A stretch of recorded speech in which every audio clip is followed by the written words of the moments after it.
The tool we looked at in Monday's class, Tool 24, was called Divide and Conquer. And today we're looking at Tool 27, which I call Revelations. It's using details, specific details, to reveal character, reveal personality, reveal the traits, what's going on between two people, relationships, so conflict. In other words, what's going on beneath the scenes, the surfaces of things. This is most powerfully illustrated in the research done on nonverbal communication, which I would encourage every writer to take some time to study nonverbal communication. It will help you see and perceive more clearly what's going on in the people around you and as you observe their details. So do check out, watch. It is assigned and required. The video on micro expressions posted under additional links for today's class. So what we're doing is we're looking at how observing like the particular color that a person is wearing. We associate, for example, white with innocence or purity, with transparency. We associate red with passion, with anger, with love. We associate black with anger and with sorrow and grief. We associate blue with depression. We associate green with envy or jealousy or sickness. So the colors, becoming alive, becoming aware. We talked about increasing your curiosity. When you look at people and studying the details of their appearance, the expressions on their face, the colors of their clothing, the styles of the clothing, the postures in which they sit and stand and move, the way that they position themselves in interacting and talking, for example, with another person. All these things we should be very alive to. And when we write, and this is especially true in nonfiction, if you do this with real people, those of you that might have interest in fiction writing, then it becomes easier to do it well in fiction. But all of those details that capture a person and bring them to life. And that's why I call this tool Revelations. A tool of revelation, because it is in these little details and being aware and present to them and perceiving their connection and what they might signal is going on beneath the surface of a person. And then using them when we write, so we have in our mind's eye, if you have a sharper, clearer, more detailed image of a person stored in your memory, in your mind, when you write and describe that person, your writing will be more detailed, and that person will be more fully embodied and more fully come to life in your writing.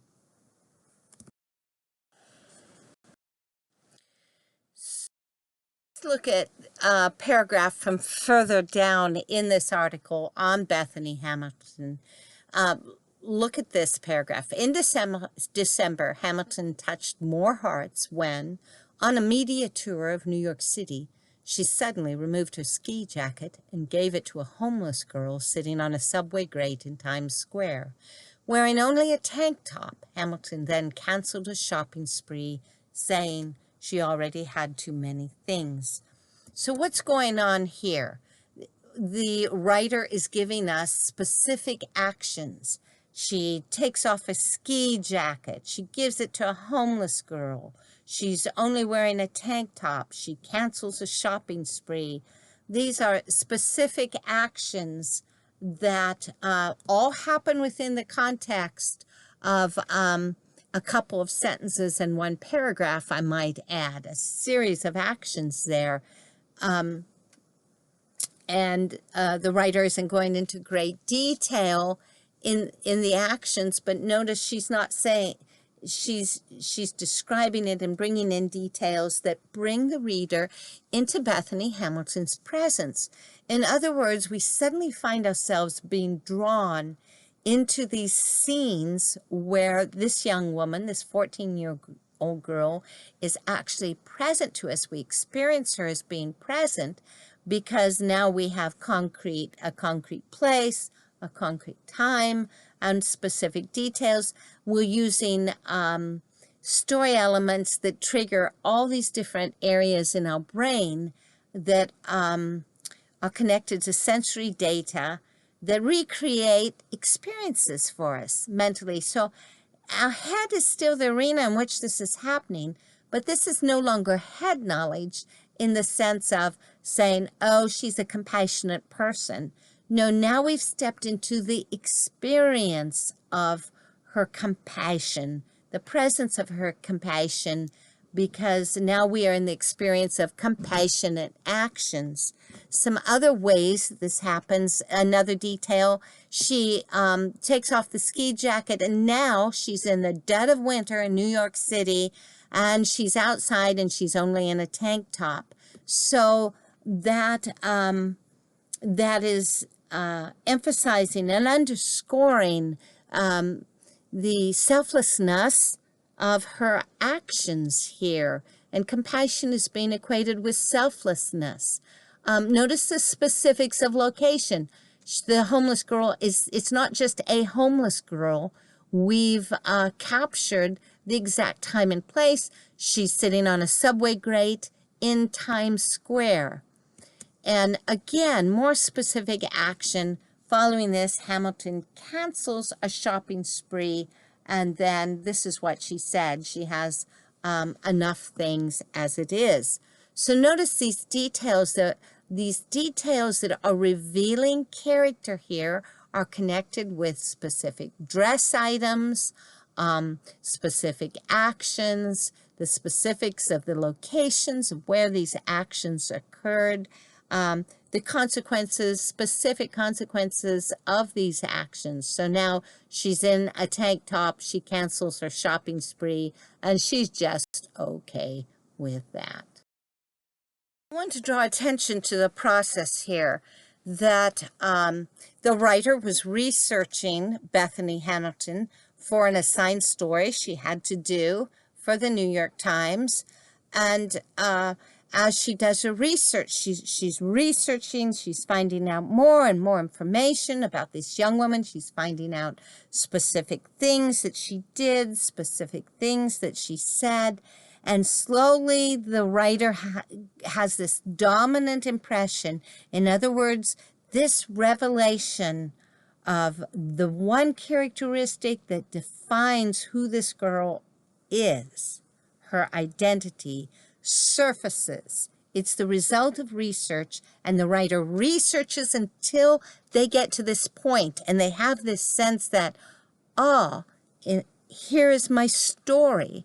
This is a story about a very compassionate young woman who was very successful in her field, in her sport, had a tragic accident, attacked by a great white shark, lost an arm, and we see this girl whose career is ruined, whose future will be on a radically different course now, who has been taken from.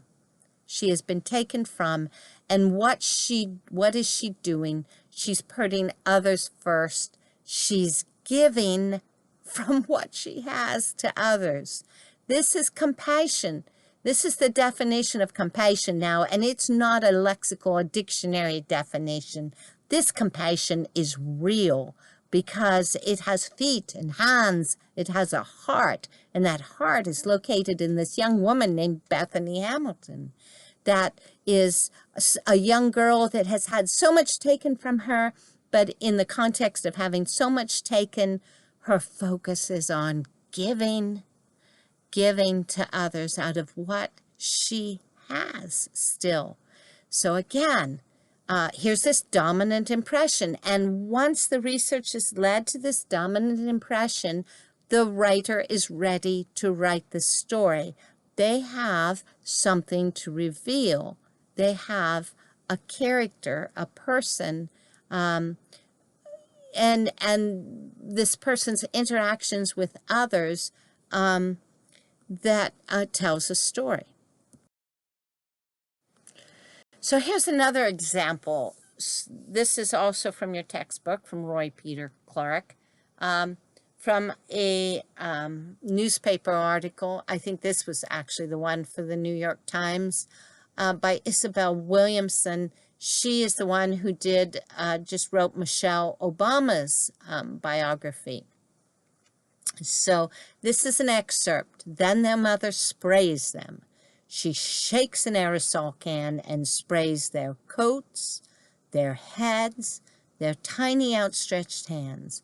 She sprays them back and front to protect them as they go off to school, facing bullets and gang recruiters and a crazy, dangerous world. It is a special religious oil that smells like drugstore perfume, and the children shut their eyes tight as she sprays them long and furiously, so they will come back to her alive and safe at day's end.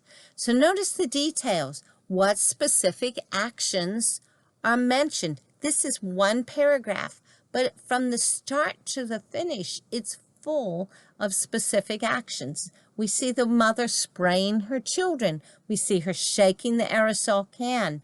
And then we see that process of spraying. What's being sprayed? Coats and heads. And notice then this detail, tiny outstretched hands. What facets of the things does she focus on? There's a reason here she's using that adjective tiny and outstretched, because that shows, that communicates the vulnerable nature of children. These are little children. They're little children. And here are their tiny outstretched hands. Their mother's spraying them. Why is she spraying them? To protect them. And again, think about, how is the Isabel Williamson giving this need for protection reality in her reader's mind, in her reader's reading experience? It's through presence. It's because she's giving these details. She attended to these details when interviewing people, when doing the research for this article. She attended to these details. That means she was aware of them. She was present to them. And then they come over into her writing, and she's being very purposeful in her choice of details, like tiny outstretched hands. And then we go to the next, where she's spraying them to protect them. So we have this juxtaposition of this tiny outstretched hands and the need for these little ones to be protected. And she's giving this reality presence in her reader's mind. It's now they're in the presence of this woman. They're in the presence of these tiny outstretched hands. They're in the presence of this very real threat that for little children to go to school is a place where they're going to face bullets, where they're going to be recruited for gangs, an early grave, a crazy, dangerous world, okay? And notice how there she started at the bottom of the ladder of abstraction with the facing bullets and gang recruiters, and then she went straight to the top, a crazy, dangerous world. And then she goes and gives more detail about what's inside that aerosol can. It's a special religious oil that smells like drugstore perfume, okay? And then she proceeds, and the children shut their eyes tight. So what facets of things was Isabel Williamson present to as she watched this mother trying to protect her children by spraying, anointing them, essentially, with this religious oil from a spray can? And they've got their eyes shut. What's she communicating? The children shut their eyes tight as she sprays them long and furiously, so they will come back to her alive and safe at day's end. Every adjective in that last sentence was chosen to convey and make this very specific detail in the presence of this woman, spraying her children down with this special religious oil in an aerosol can. It has a smell like a drugstore perfume. And here's this picture. We see the children with their tiny outstretched hands. It is a religious picture, and their eyes shut tight. Is she saying that somehow the religious nature or the religious beliefs of this woman are blinding to any kind of real actions that could be taken to protect her children? So she sprays them long and furiously, and notice that here's this word, furiously, so they will come back to her alive and safe at day's end. So what is really important, here's that one spot at the end of this paragraph, that they come back to her alive and safe at day's end. This research has led Isabel Williamson to what dominant impression? What she's researching the problem of school violence, and she ends up with this dominant impression that what school violence, what living in an area of violence, sending your children to a school where violence cannot be contained, cannot be dealt with, or is not being dealt with in productive ways, in ways that bring solutions that change the atmosphere. Violence robs people of hope. She's spraying the religious oil in the hope that her children will come back to her. And where there is no hope, there is no life. So there's this, again, this juxtaposition of spraying them, trying to keep them alive in this incredibly dangerous environment, so they will come back, and all that hope is on staying alive. So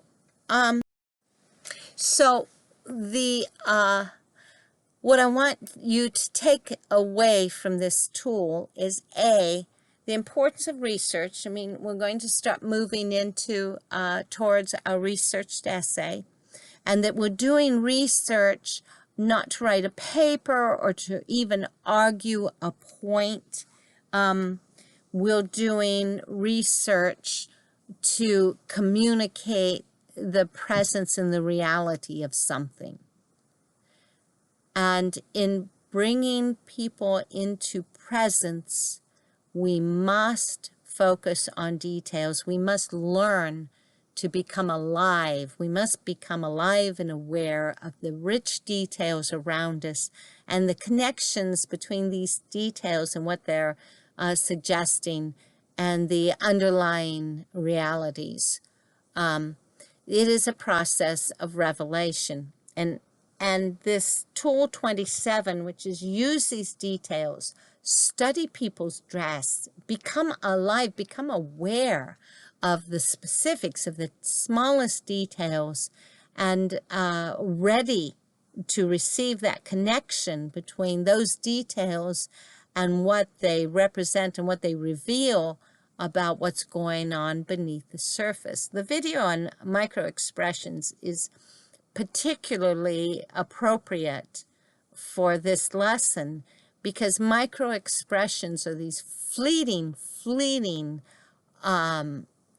expressions that flutter across a face at the speed of light almost, that most of us aren't aware of.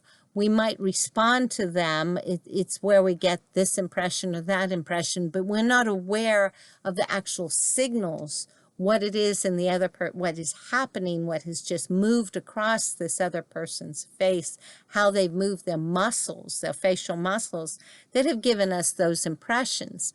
But micro expressions are a focus of study, particularly in the area of communications, because it's in the micro expressions that the reality beneath the surface is revealed.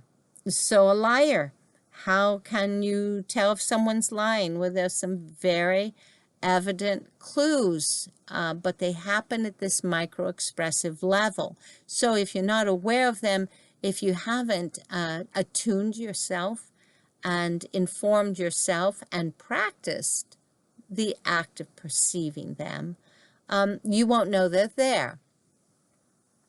So the micro-expressions is representative of this tool 27, that it's in these details. And for a writer, the average person does not pick up on these and is not aware of them. But we are moving into something deeper here, a deeper level of awareness. And part of an important part or outcome of this class is that you become trained in this and you become more present to the details and what the details are revealing to you, to let nonverbal clues in the environment around you speak to you. And then you translate what you're seeing into the written word. So for your portfolio today, you're going to have 2 sets of pictures. You're going to produce 2 paragraphs for me from these pictures. There are 2 sets of pictures. For each set, this is your task. So there's going to be a group of pictures, and these pictures are going to represent details. They're cut from larger photographs. So I'm asking you, in a sense, to put together a jigsaw puzzle. And each piece of that jigsaw puzzle is a detail. And you have to figure out how to put all of those details together. And then you have to guess at, reasonably, take a reasoned guess, an informed guess of what the big picture is about. So what's going on? There's multiple people involved in each set. So you're going to have to figure out who's who. How are these people related to each other? How are they positioned in the larger photo? What's being communicated in the details? What is being revealed about their relationships with each other? What they think about each other? What's going through their mind? What's going on beneath the surface on these particular occasions? So connect the puzzle pieces of the pictures to reveal the big picture of who and what is happening. For each picture, write down at least one thing revealed to you about the personality, character, or identity of the person. So go through the pictures. They're numbered. The first set, the pictures are 1.1, 1.2, 1.3, and so on. I think there's about 19 or 20 pictures, and each one is of a particular detail cut from the larger photograph. And so as you go through, for each numbered picture, just write down something that's revealed to you about the personality, the character, or the identity of the person by that detail. So you do need to watch the video on micro-expressions. It will be helpful before you do your portfolio exercises. There are going to be noses and mouths and eyes and ears and body language and what's being communicated through those. After completing this for all the pictures in a set, then look at what you've written down, study your list of revelations, and what's the dominant impression that just kind of bubbles up from these details. Capture that in one statement. This photograph shows two people in love. Okay? So come up with your dominant impression and write that down. What is being revealed about the people and the scene in the photograph through these details. Then draft a paragraph and describe the big picture. So I'm not going to show you the big picture until Friday. And on Friday, I will give you the big picture and you can actually see who it is and what they're doing. So, but for now, I'm asking you, after you look through that list and you've come up with a dominant impression and you've got kind of an idea, you, the researcher, are arriving at a place where you think you have insight about the identities of the people, how they're interacting with each other, the context of the photo, where and when and why they're there.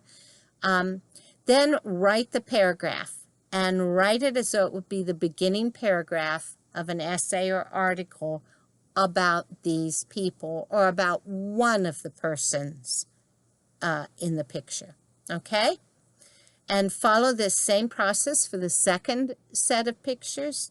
Then you'll have 2 paragraphs at the end of this. Upload your 2 paragraphs and upload your lists, okay? So your numbered lists of details, what those details suggest to you. Upload that to your portfolios for this week.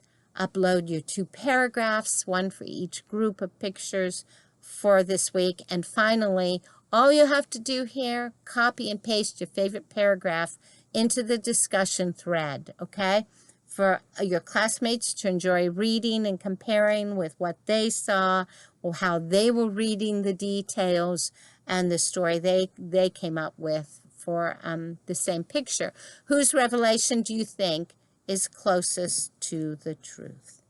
And that's it for today. Remember, the deadlines are not hard and fast. You need to watch everything posted under the check-in and under the additional links to be counted as present for class to receive your attendance grade. And I've put deadlines on these assignments, but they are somewhat flexible. I want you to work at your own pace, and I do not want to add to the stress of an already stressful season that we're all going through right now. But you need to keep working and hammering away at your advanced expository assignments.